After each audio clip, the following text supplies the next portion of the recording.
Assalamualaikum warahmatullahi wabarakatuh. Izin Pak, izin memperkenalkan diri, taruh nama saya Andi Awang, NIT 2130171 sebagai moderator.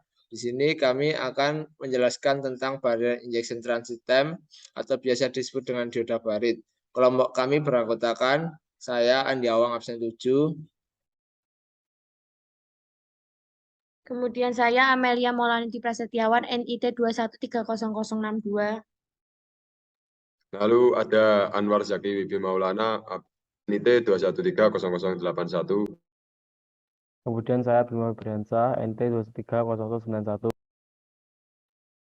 Saya Brilian Harun, NIT 2130101.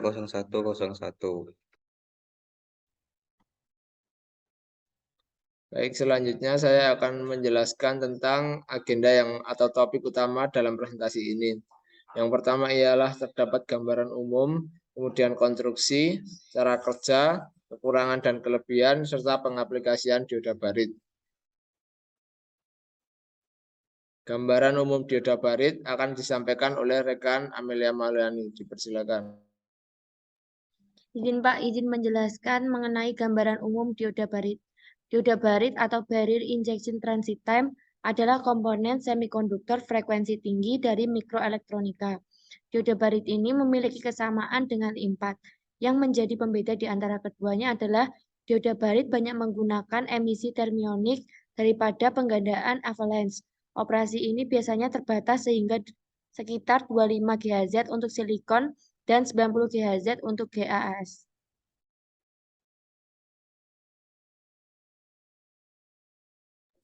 Kemudian selanjutnya ialah konstruksi. Konstruksi dioda barit adalah perangkat dua terminal 3 lapis yang memiliki struktur MNM. Pada dasarnya, dioda barit terdiri dari dua dioda back-to-back, dapat berupa tipe P dan tipe N atau metal dan semikonduktor atau kombinasi keduanya. Pada gambar di samping dapat terlihat bahwa metal berada pada bagian luar dioda barit, kemudian di dalamnya terdapat N-type. Kemudian di ujung-ujung dioda barit terdapat kutub positif dan kutub negatif.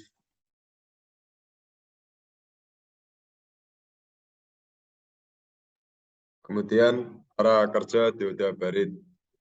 Bagian tipe N lebih besar dari kedua tipe P. Jadi punch stroke effect terjadi di antara wilayah-wilayah ini.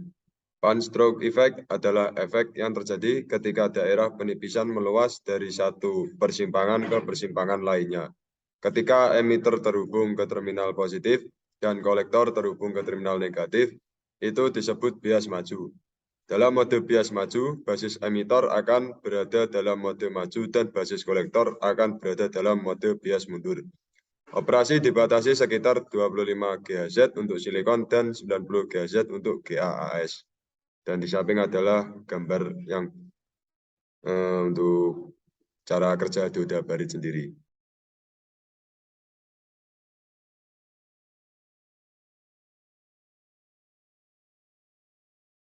Kemudian yaitu kelebihan dan kekurangan dioda barit.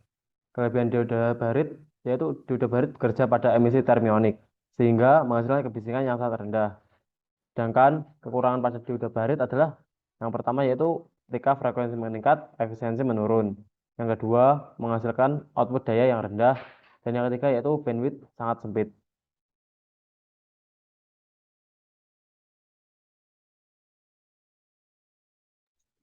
Kemudian terdapat quotes dari David Werlich, teknologi perlu ada di setiap kelas dan dikuasai setiap siswa dan guru. Karena ini adalah pena dan kertas zaman ini. Dan inilah lensa kita untuk merasakan banyak hal di dunia.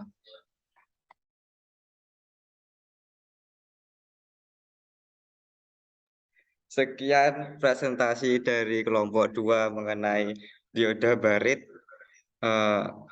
Mohon maaf apabila ada kekurangan. Wassalamualaikum warahmatullahi wabarakatuh.